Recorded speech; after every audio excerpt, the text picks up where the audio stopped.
Hi, it's Gwen in the morning. Welcome to this week's edition of Wellness Wednesday as we continue to look at diabetes. We're joined here this week with Ryan from the Center of Health and Wellness with Medical Center Health System.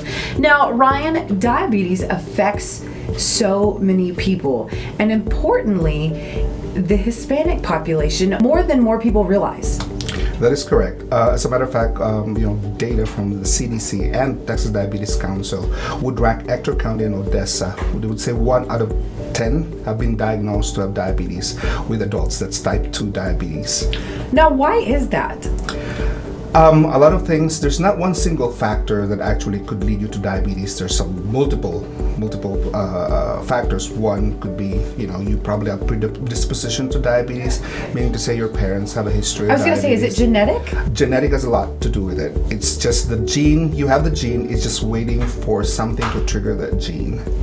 Yeah, stress could trigger the gene, and also, unhealthy lifestyle, being sedentary can trigger that gene. So there's a multitude of factors. Now, to some of the tests that are run, you hear people say that they run an A1C? Yes, that's correct. Okay. So what an A1C is, it looks at the average of your blood sugar for the past 3 months. Now, it's kind of like the wick to a candle. You know how you dip the candle to develop those layers? Consider the wick as your blood cell, and the more you dip it into the candle, the more it develops around it. That's how it imprints, because we measure how thick the candle is. So just like your diabetes, every time your blood sugar is high, it registers into that red blood cell, and that's what's being measured. So it's an average of 3 months. So your blood sugar could be high or low depending on the time of the day, but if it was always high, then it gives you that average to where you'd go beyond what we would call to be diagnosed of diabetes. So normally we'd look at, your anything that's less than 5.7 is considered normal, but 5.7 to 6.4, that's when you have pre-diabetes. You're kind of like on the cusp. Okay. And then 6.4 and above, that means yes, I definitely have diabetes. Now, let me ask you this. Can you die from diabetes? Yes, you can die from diabetes. Hypoglycemia actually kills. Yeah, so eventually you have, diabetes is a chronic disease. So meaning to say it develops over time. People that are not aware they have diabetes may have their body's already adjusted to the high blood sugars, 300 or all that stuff. So you have long-term effects of diabetes. You also have short-term effects of diabetes. Then, people with diabetes have, even though if not diagnosed to have heart disease, have the same risk factor. They're 3 to 4 times most likely to die from heart disease because they're very, very prone. Wow, you wouldn't relate blood sugar and heart disease. Yes. And is it true that they could have kidney trouble? Eventually, they'll have kidney troubles if their blood sugars are not maintained in control. Because just about any body in the cell, the basic